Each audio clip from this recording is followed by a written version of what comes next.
ಆತ್ಮೀಯ ವಿದ್ಯಾರ್ಥಿ ಮಿತ್ರರುಗಳಿಗೆ ದ್ವಿತೀಯ PUC ಇತಿಹಾಸ ವಿಷಯದ ಈ ಮೊದಲ ತರಗತಿಗೆ ನಿಮ್ಮೆಲ್ಲರಿಗೆ ಹೃತ್ಪೂರ್ವಕವಾದ ಸ್ವಾಗತವನ್ನು ಬಯಸ್ತೇನೆ. ವಿದ್ಯಾರ್ಥಿಗಳೇ, ಕಳೆದ ವರ್ಷದಲ್ಲಿ ನೀವು ಅಂದರೆ 2020-21ನೇ ಶೈಕ್ಷಣಿಕ ವರ್ಷದಲ್ಲಿ ನೀವೆಲ್ಲ ಪ್ರಥಮ PUCಯಲ್ಲಿ ನೀವು ಇತಿಹಾಸವನ್ನು ಅಧ್ಯಯನ ಮಾಡಿದ್ರಿ. ಏನು ಪ್ರಥಮ PUCಯಲ್ಲಿ ನೀವು ಏನು ಇತಿಹಾಸವನ್ನು ಅಧ್ಯಯನ ಮಾಡಿದ್ರಿ? ದ್ವಿತೀಯ PUCಯಲ್ಲಿ ಯಾವ ಇತಿಹಾಸವನ್ನು ಅಧ್ಯಯನ ಮಾಡ್ತೀರಿ ಅನ್ನೋದನ್ನು ನೀವು ಮೊದಲು ತಿಳ್ಕೊಂಡು, ಪ್ರಥಮ PUCಯಲ್ಲಿ ಈಗಾಗಲೇ ನೀವು ಅಧ್ಯಯನ ಮಾಡಿದ್ದೀರಿ, ಮುಗಿದಿದೆ. ಈಗೆಲ್ಲ ನೀವೆಲ್ಲ ಪ್ರಮೋಟಿವ್ ಆಗಿ ತೇರ್ಗಡೆಯನ್ನು ಹೊಂದಿ ನೀವು ದ್ವಿತೀಯ PUCಗೆ ಬಂದಿದ್ದೀರಿ. ಆದರೆ ಒಂದು 5 ನಿಮಿಷ ನೀವು ಪ್ರಥಮ PUCಯ ನಿಮ್ಮ ಪಠ್ಯ ಸೂಚಿ ಹೇಗಿತ್ತು ಅನ್ನೋದನ್ನು ಒಂದು ಸಲ ಇಣುಕು ನೋಡೋಣ. ಪ್ರಥಮ PUCಯ ಇತಿಹಾಸ ನಿಮಗೆ ಜಾಗತಿಕ ಇತಿಹಾಸ. ಇಲ್ಲಿ ಕೇವಲ ನೀವು ಭಾರತದ ಇತಿಹಾಸ ಮತ್ತು ಕರ್ನಾಟಕದ ಇತಿಹಾಸವನ್ನು ಮಾತ್ರ ಅಧ್ಯಯನ ಮಾಡ್ತೀರಿ. ಆದರೆ ನೀವು ಹಿಂದಿನ ವರ್ಷ ಪ್ರಥಮ PUCಯಲ್ಲಿ ಅಧ್ಯಯನ ಮಾಡಿದ್ದು ಜಾಗತಿಕ ಇತಿಹಾಸ, ಪ್ರಪಂಚದ ಇತಿಹಾಸ. ಅಲ್ಲೂ ಕೂಡ ನೀವು ಫಸ್ಟ್ ಡೆಫಿನೇಷನ್ ಅನ್ನು ನೋಡಿದ್ರಿ. ಇತಿಹಾಸದ ಬಗ್ಗೆ ಇರತಕ್ಕಂತಹ ಹಲವಾರು ಇತಿಹಾಸ ತಜ್ಞರುಗಳು ಕೊಟ್ಟಂತಹ ಡೆಫಿನೇಷನ್ ಅನ್ನು ನೋಡಿದ್ರಿ. ಹೆರೋಡೋಟಸ್ ಇರಬಹುದು, ಜವಾಹರ್ಲಾಲ್ ನೆಹರು ಇರಬಹುದು, ಆರ್ನಾಲ್ಡ್ ಟಾಯ್ನೆಬಿ ಇರಬಹುದು, JB ಬ್ಯೂರಿ ಇರಬಹುದು, ಕಾರ್ಲ್ ಮಾರ್ಕ್ಸ್ ಇರಬಹುದು. ಇಂತಹ ಇತಿಹಾಸದ ದಿಗ್ಗಜರುಗಳು ಇತಿಹಾಸದ ಬಗ್ಗೆ ವ್ಯಾಖ್ಯಾನಿಸಿದಂತಹ ವ್ಯಾಖ್ಯಾನಗಳನ್ನು ನೀವು ನೋಡಿದ್ರಿ. ಹಾಗೆಯೇ ಇತಿಹಾಸ ಅಧ್ಯಯನದ ಮಹತ್ವ, ಇತಿಹಾಸ ಅಧ್ಯಯನದ ಸ್ವರೂಪ ಇತ್ಯಾದಿ ಅಂಶಗಳ ಬಗ್ಗೆ ನೀವು ಹಿಂದಿನ ವರ್ಷದಲ್ಲಿ ಚರ್ಚೆಯನ್ನ ಮಾಡಿದ್ರಿ.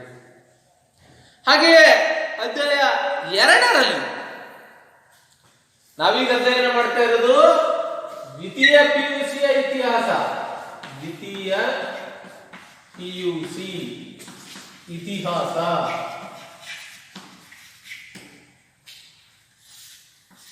ಇವತ್ತಿನ ಈ ತರಗತಿ ಕೇವಲ ಇದು ಒಂದು ಬ್ರಿಡ್ಜ್ ಕೋರ್ಸ್, ಬ್ರಿಡ್ಜ್ ಕ್ಲಾಸ್ ಅನ್ನೋ ತರ ನಾನೀಗ ಮಾಡ್ತಾ ಇರೋದು. ಪ್ರಥಮ PUCಯ ಮೊದಲ ಅಧ್ಯಾಯದಲ್ಲಿ ಇತಿಹಾಸದ ವ್ಯಾಖ್ಯಾನಗಳನ್ನು ನೀವು ನೋಡಿದ್ರಿ.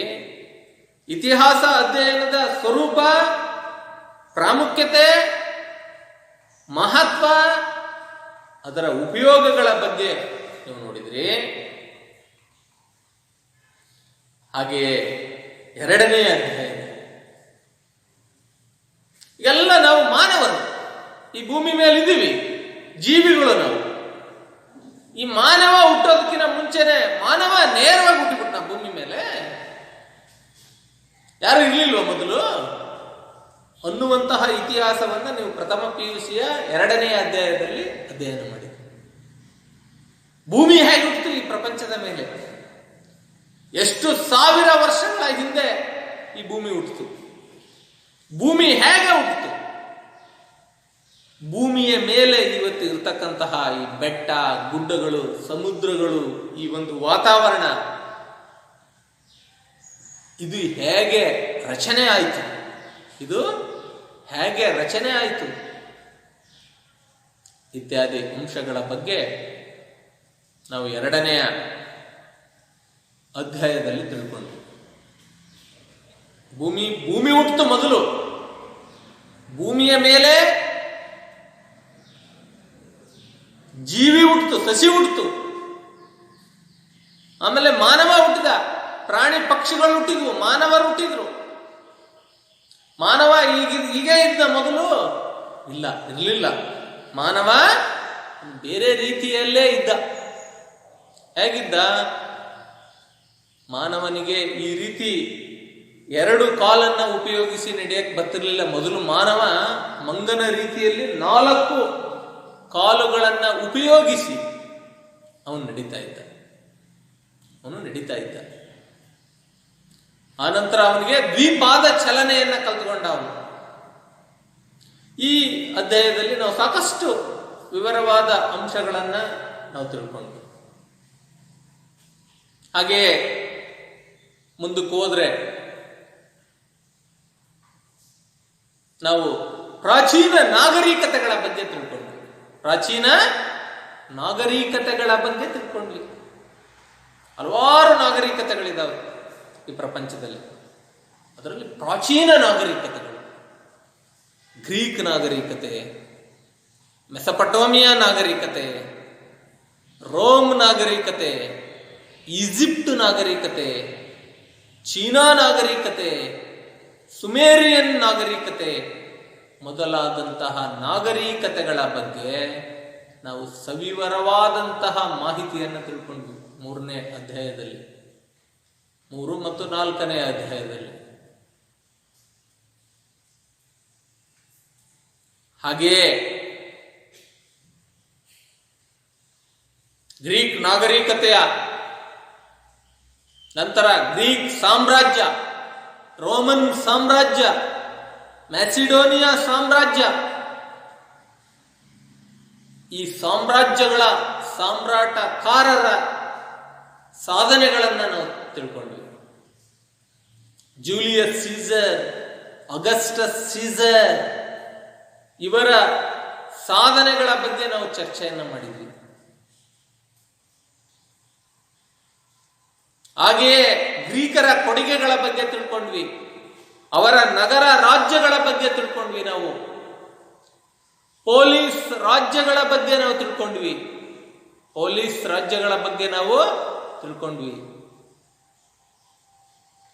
ಹಾಗೆಯೇ ಪ್ರಪಂಚದ ಹಲವಾರು ಹೊಸ ಧರ್ಮಗಳ ಬಗ್ಗೆ ನಾವು ಚರ್ಚೆಯನ್ನು ಮಾಡಿದ್ವಿ. ಅದರಲ್ಲೂ ಪ್ರಮುಖವಾಗಿ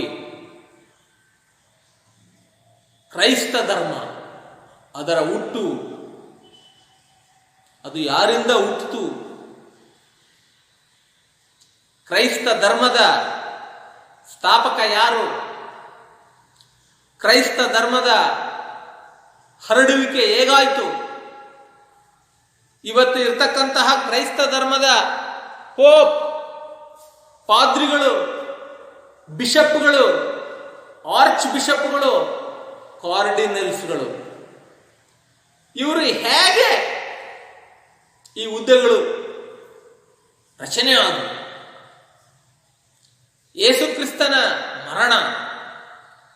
ಯೇಸುಕ್ರಿಸ್ತನ ಮರಣದ ನಂತರ ಕ್ರೈಸ್ತ ಧರ್ಮ ಹೇಗೆ 2 ಭಾಗಗಳಾಗಿ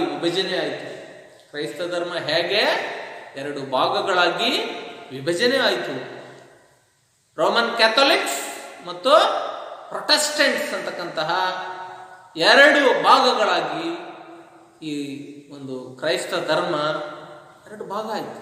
ನಿಮಗೆ ಕೇಳ್ಬೋದು ವಿದ್ಯಾರ್ಥಿ ಮಿತ್ರರುಗಳೇ, ಪ್ರಥಮ PUCಯಲ್ಲಿ ಅನ್ಫಾರ್ಚುನೇಟ್ಲಿ ನಿಮಗೆ ಪರೀಕ್ಷೆನೇ ನಡೀಲಿಲ್ಲ, ಮುಂದೆ ಯಾವತ್ತಾದರೂ ನಿಮಗೆ ಬರ್ಬೋದು. ಅದು ಕ್ರೈಸ್ತ ಧರ್ಮದ 2 ಪಂಥಗಳು ಯಾವುವು? ಕ್ಯಾಥೋಲಿಕ್ಸ್ ಮತ್ತು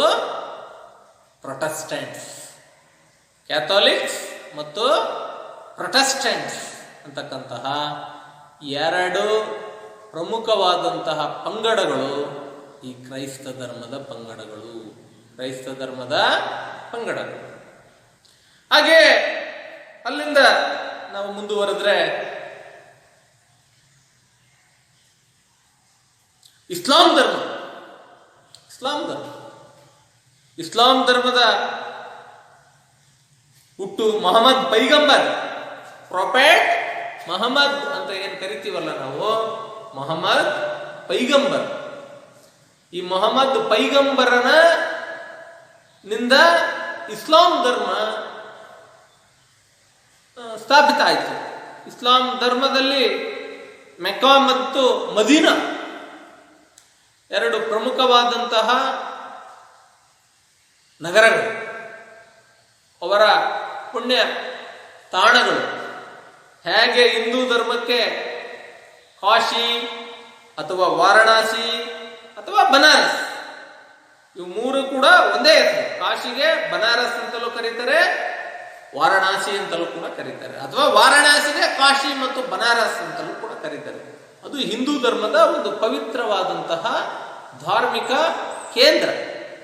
ಹಾಗೆ ಮೆಕ್ಕಾ ಮತ್ತು ಮದೀನಾಗಳು ಇಸ್ಲಾಂ ಧರ್ಮದ ಪ್ರಮುಖವಾದಂತಹ ಧಾರ್ಮಿಕ ಕೇಂದ್ರಗಳು.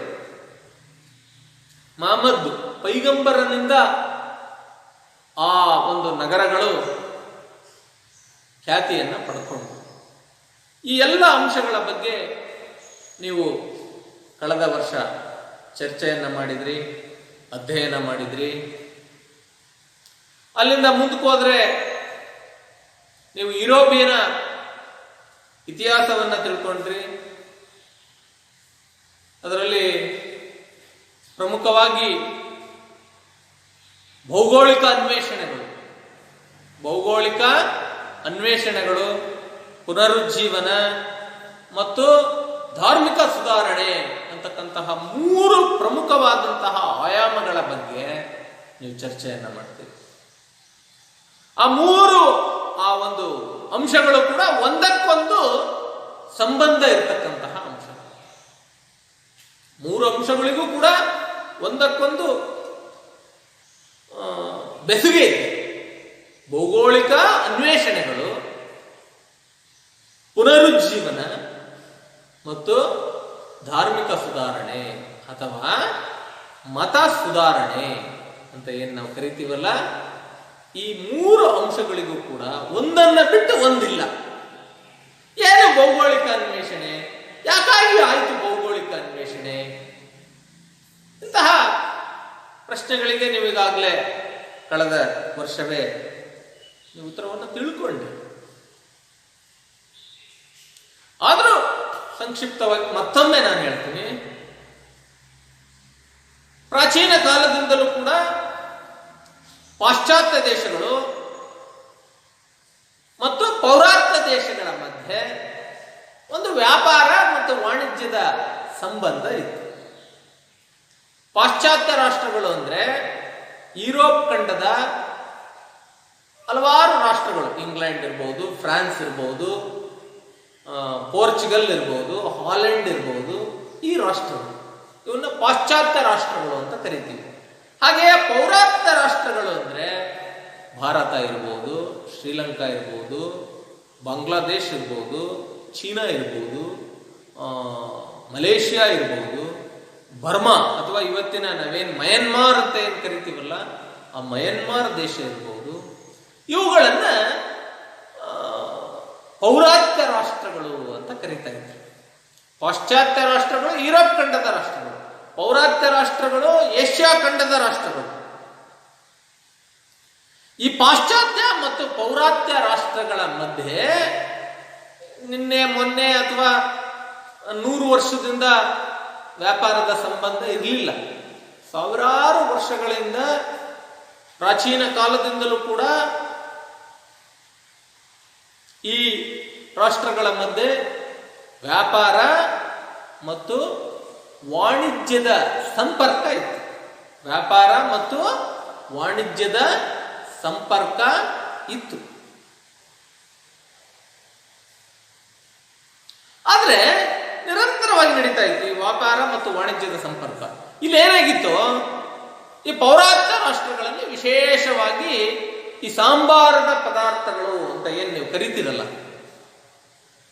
ಲವಂಗ, ಮೆಣಸು, ಈ ಸಾಂಬಾರಕ್ಕೆ ಉರಿದು ಹಾಕ್ತಕ್ಕಂತಹ ಸಾಂಬಾರ ಪದಾರ್ಥಗಳಿಗೆ ಈ ರಾಷ್ಟ್ರಗಳು ಹೆಚ್ಚು ಪ್ರಸಿದ್ಧಿಯನ್ನ ಪಡ್ಕೊಂಡಿದ್ದು. ಚಕ್ಕೆ, ಮರಾಠ ಮೊಗ್ಗು, ಧನಿಯಾ, ಇಂತಹ ಪದಾರ್ಥಗಳು, ಸಾಂಬಾರ ಪದಾರ್ಥಗಳಿಗೆ ನಮ್ಮ ರಾಷ್ಟ್ರಗಳು ಹೆಸರಾಗಿವೆ. ಈ ಪಾಶ್ಚಾತ್ಯ ರಾಷ್ಟ್ರಗಳವರಿಗೆ ಈ ಸಾಂಬಾರ ಪದಾರ್ಥಗಳು ಮತ್ತು ಇಲ್ಲಿ ಸಿಗ್ತಾ ಇರ್ತಕ್ಕಂತಹ ಕೆಲವು ವಿಶೇಷವಾದಂತಹ ಬಟ್ಟೆಯ ಮೇಲೆ ಹೆಚ್ಚಿನ ವ್ಯಾಮೋಹ ಇತ್ತು. ಯಾಕಾಗಿ ವ್ಯಾಮೋಹ ಇತ್ತು ಅಂದ್ರೆ, ವಿಶೇಷವಾಗಿ ಸಾಂಬಾರ ಪದಾರ್ಥಗಳ ಮೇಲೆ ಯಾಕೆ ಹೆಚ್ಚಿನ ವ್ಯಾಮೋಹ ಇತ್ತು ಅಂದ್ರೆ, ಅವರೆಲ್ಲ ಮಾಂಸಾಹಾರಿಗಳು, ಶಾಕಾಹಾರಿಗಳು. ಈ ಸಾಂಬಾರ ಪದಾರ್ಥಗಳನ್ನ ಹೆಚ್ಚು ಹೆಚ್ಚು ಉಪಯೋಗಿಸಿದ್ರೆ ಅವರು ಬಳಸ್ತಕ್ಕಂತಹ ಈ ಮಾಂಸಾಹಾರ ಅಥವಾ ಈ ಶಾಕಾಹಾರ ಆಹಾರ ಪದ್ಧತಿ ಹೆಚ್ಚು ಹೆಚ್ಚು ರುಚಿಸ್ತಾ ಇತ್ತು. ಅದಕ್ಕೆ ಹೆಚ್ಚು ರುಚಿ ಸಿಗ್ತಾ ಇದ್ದಿದ್ದೆ ಈ ಸಾಂಬಾರ ಪದಾರ್ಥಗಳೇ. ಸೊ ಹಾಗಾಗಿ ಅವರು ಭಾರತದಂತಹ ಪೌರಾತ್ಯ ರಾಷ್ಟ್ರಗಳ ಮೇಲೆ ಪ್ರಾಚೀನ ಕಾಲದಿಂದಲೂ ಕೂಡ ವ್ಯಾಪಾರ ಮತ್ತು ವಾಣಿಜ್ಯದ ನಿರಂತರವಾದಂತಹ ಸಂಬಂಧವನ್ನು ಹೊಂದಿದ್ರು. ಅದು ಹೇಗೆ ಸಂಬಂಧವನ್ನು ಹೊಂದಿದ್ರು? ಭೂಮಾರ್ಗದ ಮೂಲಕ ವ್ಯಾಪಾರ ಮತ್ತು ವಾಣಿಜ್ಯದ ಸಂಪರ್ಕವನ್ನು ಹೊಂದಿದ್ರು. ಯುರೋಪ್ ಖಂಡದಿಂದ ಈ ಪೌರಾತ್ಯ ರಾಷ್ಟ್ರಗಳಾದಂತಹ ಭಾರತದಂತಹ ದೇಶಗಳಿಗೆ ಅವರು ಬರ್ತಾ ಇದ್ದಿದ್ದು ಆ ಕಾನ್ಸ್ಟಾಂಟಿನೋಪಲ್ ಅಥವಾ ಇವತ್ತೇನು ಅದಕ್ಕೆ ಇಸ್ತಾನ್ಬುಲ್ ಅಂತ ಏನು ಕರಿತೀವಲ್ಲ, ಆ ನಗರದ ಮೂಲಕ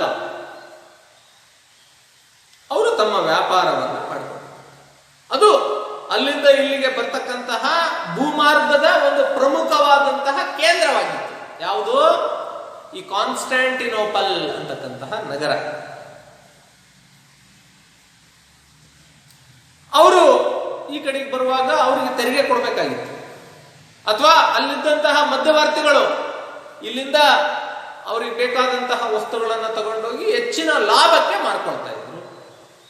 ಆದ್ರೆ ಏನಾಯ್ತು, ಒಂದಿನ ಈ ಕಾನ್ಸ್ಟಾಂಟಿನೋಪಲ್ ನಗರವನ್ನ 1453ರಲ್ಲಿ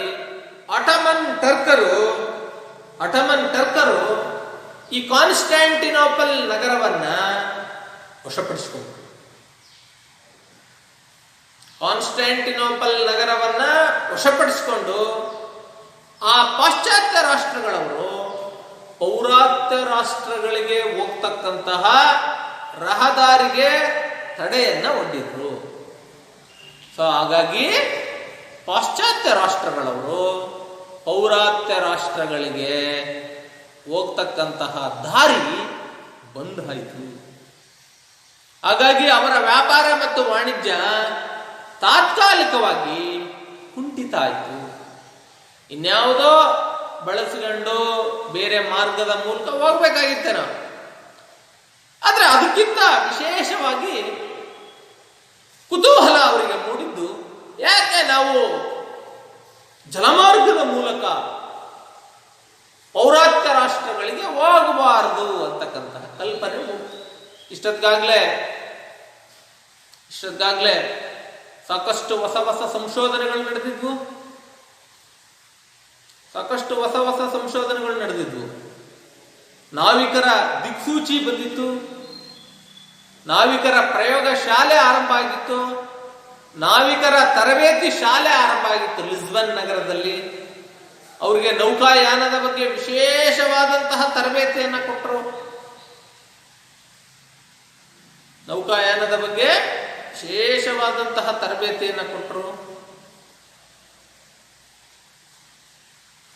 ಭೂಪಟಗಳನ್ನ ರಚನೆ ಮಾಡಿದರು. ಇವೆಲ್ಲವುಗಳು ಕೂಡ ಯುರೋಪ್ ಖಂಡದಲ್ಲಿದ್ದಂತಹ ಕೆಲವು ಸಾಹಸಿ ನಾವಿಕರುಗಳಿಗೆ ಧೈರ್ಯವನ್ನ ಕೊಟ್ಟರು. ಹಾಗಾಗಿ ಭೌಗೋಳಿಕ ಅನ್ವೇಷಣೆಗಳು ಆರಂಭ ಆದವು.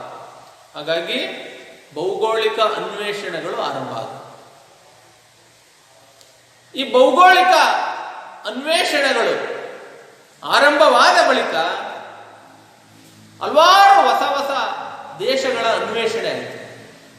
ಅಮೆರಿಗೋ ವೆಸ್ಪುಸಿ ಮತ್ತು ಕೊಲಂಬಸ್ ಮತ್ತು ಅಮೆರಿಗೋ ವೆಸ್ಪುಸಿ ಈ ಸಾಹಸಿ ನಾವಿಕರುಗಳ ಸಹಾಯದಿಂದ ಇವತ್ತಿನ ಅಮೆರಿಕ ಖಂಡದಂತಹ ಖಂಡ ನಮಗೆ ಸಿಕ್ತು.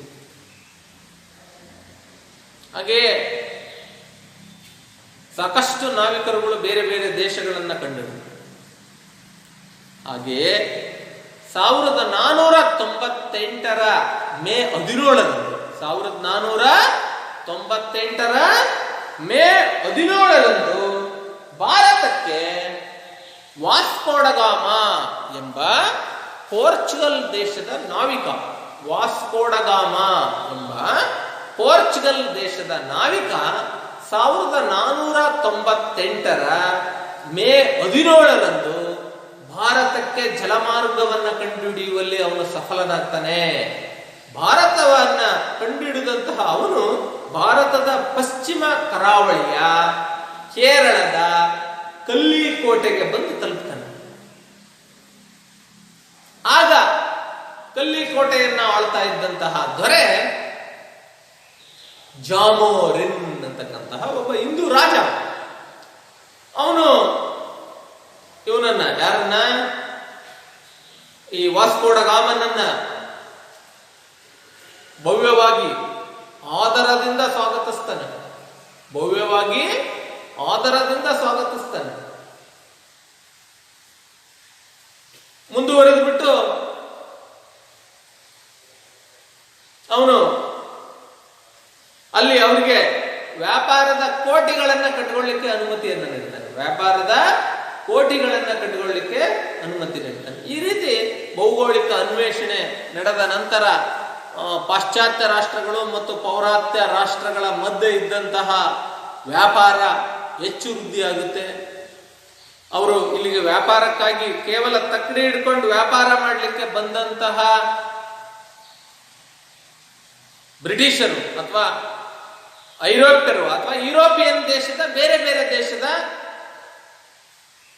ವ್ಯಾಪಾರಿಗಳು ಇಲ್ಲಿನ ನಮ್ಮ ದೇಶದ ರಾಜಕೀಯ ಅಸ್ಥಿರತೆಯನ್ನ ತಮ್ಮ ಉದ್ದೇಶಕ್ಕೆ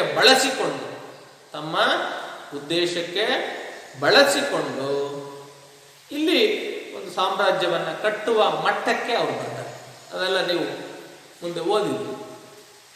ಹಾಗೆಯೇ ಭೌಗೋಳಿಕ ಅನ್ವೇಷಣೆಯ ನಂತರ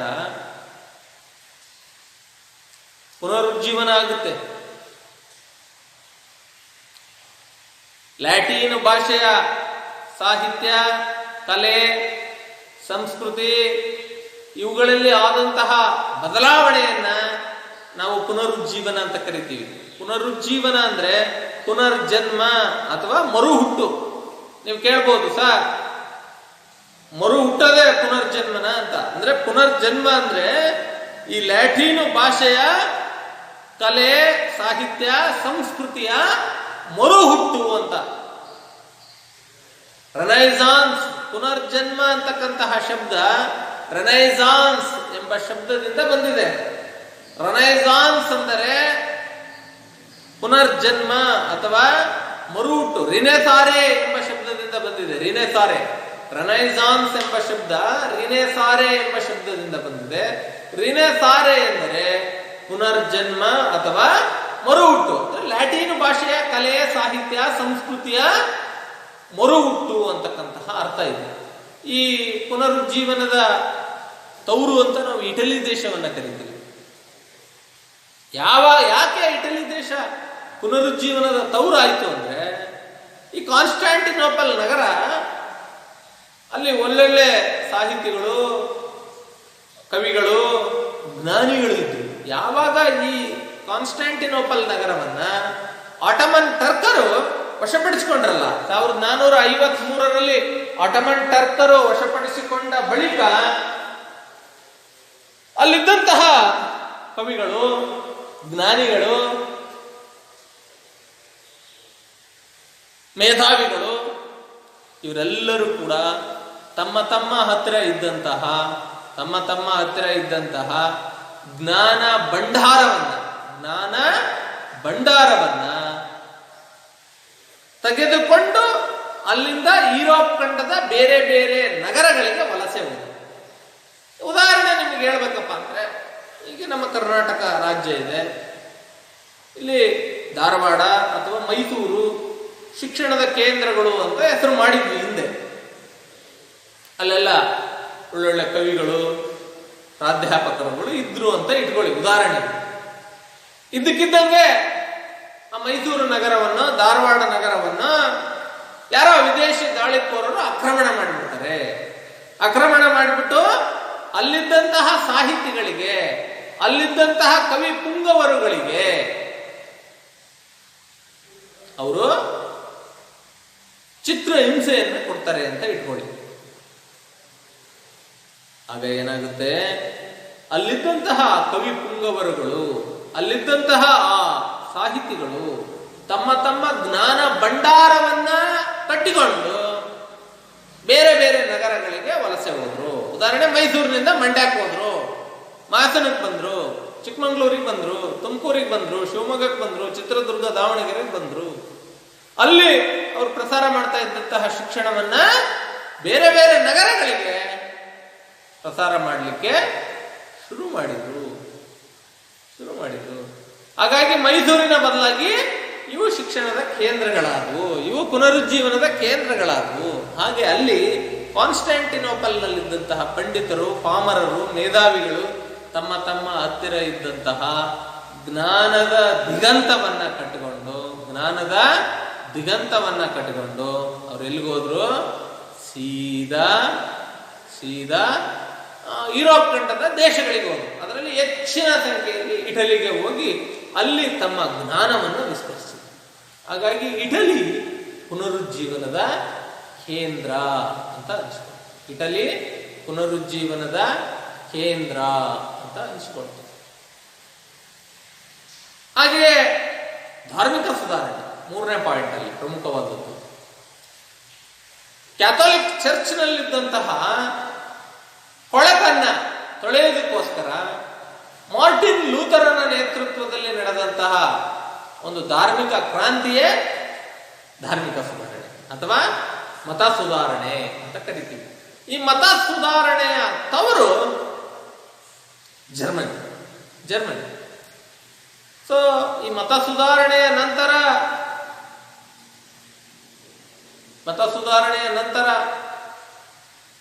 ಕ್ರೈಸ್ತ ಧರ್ಮ ಅಂತಕ್ಕಂಥದ್ದು ಎರಡು ಭಾಗಗಳಾಗಿ ವಿಭಜನೆ ಆಯಿತು. ಒಂದು ರೋಮನ್ ಕ್ಯಾಥೋಲಿಕ್ಸ್ ಮತ್ತು ಮತ್ತೊಂದು ಪ್ರೊಟೆಸ್ಟೆಂಟ್ಸ್. ನಾನೀಗಾಗಲೇ ಈ ಪಾಯಿಂಟ್ ಅನ್ನು ಹೇಳಿದೆ. ಸೊ ಈ ಅಂಶಗಳ ಬಗ್ಗೆ ನಾವು ಚರ್ಚೆಯನ್ನು ಮಾಡಿದ್ವಿ. ಹಾಗೆಯೇ ನಾವು ಮುಂದಕ್ಕೆ ಬಂದು ಪ್ರಥಮ ಮಹಾಯುದ್ಧವನ್ನು ನೋಡಿದ್ವಿ. ಪ್ರಥಮ ಮಹಾಯುದ್ಧಕ್ಕಿಂತ ಮೊದಲು ನಾವು ಪ್ರಪಂಚದಲ್ಲಿ ನಡೆದಂತಹ ಹಲವಾರು ಕ್ರಾಂತಿಗಳ ಬಗ್ಗೆ ನಾವು ಚರ್ಚೆಯನ್ನು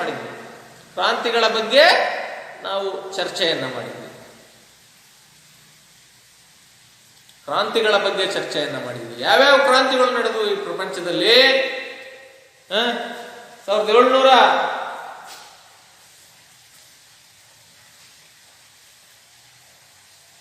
1789ರಲ್ಲಿ ನಡೆದಂತಹ ಫ್ರಾನ್ಸ್ ಕ್ರಾಂತಿ ಇಡೀ ಜಗತ್ತಿಗೆ ಸ್ವಾತಂತ್ರ್ಯದ ಕಹಳೆಯನ್ನ ಮೊಳಗಿಸಿದಂತಹ ಫ್ರಾನ್ಸ್ ಕ್ರಾಂತಿ. ಅಲ್ಲಿನ ಆಳರಸರ ವಿರುದ್ಧ ನಡೆದಂತಹ ಕ್ರಾಂತಿ ಅದು. ರೂಸೋ ಸಾಮಾಜಿಕ ಒಪ್ಪಂದ ಎಂಬ ಮೇರು ಕೃತಿಯನ್ನ ಬರೆದಂತಹ ರೂಸೋ ಈ ಫ್ರಾನ್ಸ್ ಕ್ರಾಂತಿಯ ಪಿತಾಮಹ ಅಂತ ಕರಿತೀವಿ ನಾವು ಅವರನ್ನ. ಸ್ವಾತಂತ್ರ್ಯ, ಸಮಾನತೆ ಮತ್ತು ಭ್ರಾತೃತ್ವ ಎಂಬ ಮೂರು ಅಂಶಗಳನ್ನ ಜಗತ್ತಿಗೆ ಕೊಟ್ಟಂತಹ ಒಂದು ವಿಶೇಷವಾದಂತಹ, ಒಂದು ಪ್ರಮುಖವಾದಂತಹ ಕ್ರಾಂತಿ ಈ ಫ್ರಾನ್ಸ್ ಕ್ರಾಂತಿ. ಸೊ ಹಾಗೆಯೇ ರಷ್ಯಾ ಕ್ರಾಂತಿ. ಸೊ ಹಾಗೆಯೇ ಅಮೆರಿಕಾದ ಸ್ವಾತಂತ್ರ್ಯ ಸಂಗ್ರಾಮ,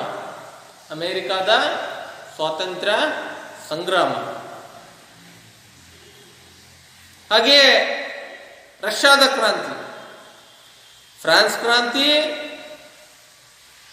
ಅಮೆರಿಕಾದ ಸ್ವಾತಂತ್ರ್ಯ ಸಂಗ್ರಾಮ, ರಷ್ಯಾದ ಕ್ರಾಂತಿಗಳ ಬಗ್ಗೆ ನಾವು ಚರ್ಚೆಯನ್ನು ಮಾಡಿದ್ವಿ. ಹಾಗೆಯೇ ಪ್ರಪಂಚದ ಮಹಾಯುದ್ಧಗಳು. ಈ ಪ್ರಪಂಚ 2 ಮಹಾಯುದ್ಧಗಳನ್ನು ಕಾಣ್ತದೆ. ಒಂದು ಮೊದಲನೆಯ ಮಹಾಯುದ್ಧ 1914ರಿಂದ 1918, 19 ನಡೀತು. ಇದರಿಂದ ಆದಂತಹ ಸಾವು ನೋವು ಅಪಾರ. ಮೊದಲನೆಯ ಮಹಾಯುದ್ಧ ನಡೀತು. ಈ ಮೊದಲನೆಯ ಮಹಾಯುದ್ಧ ಏನೇನು ದುಷ್ಪರಿಣಾಮ ಉಂಟು ಮಾಡ್ತೋ ಅನ್ನೋದನ್ನು ಕೂಡ ನೀವು ತಿಳ್ಕೊಂಡ್ರಿ. ಹಾಗೆಯೇ ಅದಾದ ಬಳಿಕ ದ್ವಿತೀಯ ಮಹಾಯುದ್ಧವನ್ನು ನೋಡಿದ್ರಿ ನೀವೆಲ್ಲ. 1939ರಿಂದ 1944ರವರೆಗೂ ನಡೀತಿದೆ. ಈ ದ್ವಿತೀಯ ಮಹಾಯುದ್ಧ ಇನ್ನೂ ಹೆಚ್ಚಿನ ಸಂಕಷ್ಟವನ್ನ ತಂದಳು. ಈ ದ್ವಿತೀಯ ಮಹಾಯುದ್ಧದಿಂದ ಆದಂತಹ ಸಾವು ನೋವು ಅಪಾರ ಪ್ರಮಾಣದ ಸಾವು ನೋವನ್ನ ಈ ಜಗತ್ತಿಗೆ ಕೊಡ್ತದೆ.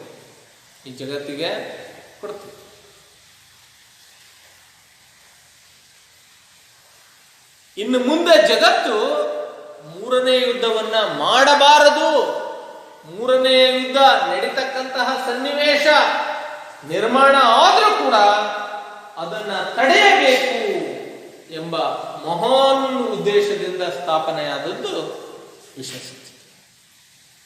ವಿಶ್ವಸಂಸ್ಥೆ, ಯುನೈಟೆಡ್ ನೇಷನ್ಸ್ ಅಂತ ಕರಿತೀವಿ. ಈ ವಿಶ್ವಸಂಸ್ಥೆ ಅಂತಕ್ಕಂಥದ್ದು ಅಮೆರಿಕಾದ ನ್ಯೂಯಾರ್ಕ್ ನಗರದಲ್ಲಿದೆ. ಅದರ ಕೇಂದ್ರ ಕಚೇರಿ. ಅದು ರಾಷ್ಟ್ರಗಳ ಮಧ್ಯೆ ಸ್ನೇಹ,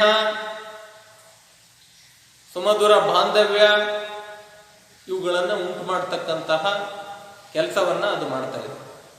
ರಾಷ್ಟ್ರಗಳ ಮಧ್ಯೆ ಇರತಕ್ಕಂತಹ ಗಡಿ ಸಮಸ್ಯೆ ಇರಬಹುದು, ಜಲ ಸಮಸ್ಯೆಗಳಿರ್ಬೋದು. ಇಂತಹ ಸಮಸ್ಯೆಗಳನ್ನ ಅದು ಇವತ್ತು ತಡೆದು ಒಂದು ರೀತಿಯ ಭಾವೈಕ್ಯತೆಯನ್ನ ಮೂಡಿಸ್ತಾ ಪ್ರಪಂಚದ ಒಂದು ಪ್ರಮುಖವಾದಂತಹ ಸಂಘಟನೆ ಅಂತಕ್ಕಂತಹ ಹೆಸರನ್ನ ಪಡ್ಕೊಂಡಿದೆ. ಇದು ತನ್ನ ಕಾರ್ಯಗಳನ್ನ ನಿರ್ವಹಿಸಲಿಕ್ಕೆ ಹಲವಾರು ಪ್ರಮುಖ ಅಂಗಗಳನ್ನ, ಉಪ ಅಂಗಗಳನ್ನ ಹೊಂದಿದೆ. ಸಾಮಾನ್ಯ ಸಭೆ ಅಂತಾರೆ ಒಂದು ಅಂಗ, ಭದ್ರತಾ ಮಂಡಳಿ, ಅಂತಾರಾಷ್ಟ್ರೀಯ ನ್ಯಾಯಾಲಯ, ಸಾಮಾಜಿಕ ಮತ್ತು ಆರ್ಥಿಕ ಸಮಿತಿ, ಧರ್ಮದರ್ಶಿ ಮಂಡಳಿ, ಇಂತಹ ಹಲವಾರು ಪ್ರಧಾನ ಅಂಗಗಳನ್ನ ಅದು ಹೊಂದಿದೆ. ಹಾಗೆಯೇ ಹಲವಾರು ಉಪ ಅಂಗಗಳನ್ನು ಕೂಡ ಅದು ಹೊಂದಿದೆ. UNICEF, United Nations international child emergency fund ಅಂತ ಕರೀತೀವಿ.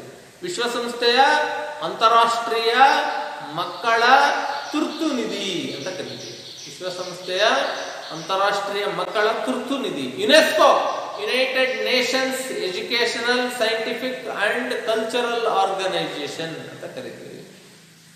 ಹಾಗೆ WHO, world health organisation, ILO, international labour organisation, IMF, international monetary fund ಅಂತ ಕರಿತೀವಿ. ಸೊ ಇಂತಹ ಉಪ ಅಂಗಗಳು ಕೂಡ ಎಲ್ಲ ದೇಶಗಳಿಗೂ ಕೂಡ ಏನು ಸಹಾಯ ಬೇಕೋ ಅಂತಹ ಸಹಾಯವನ್ನ ಮಾಡುವುದರ ಮೂಲಕ ವಿಶ್ವಸಂಸ್ಥೆಯ ಶಕ್ತಿಯನ್ನ ಹೆಚ್ಚಿಸಿದರು. ಈ ಎಲ್ಲ ಅಂಶಗಳ ಬಗ್ಗೆ ನೀವು ಕಳೆದ ವರ್ಷ ಸವಿಸ್ತಾರವಾಗಿ ತಿಳ್ಕೊಂಡ್ರಿ. ಈಗ ನಾನು ಮುಂದಕ್ಕೆ ಈ ವರ್ಷದ ಪಠ್ಯಸೂಚಿಯನ್ನ ಆರಂಭ ಮಾಡ್ತೀನಿ.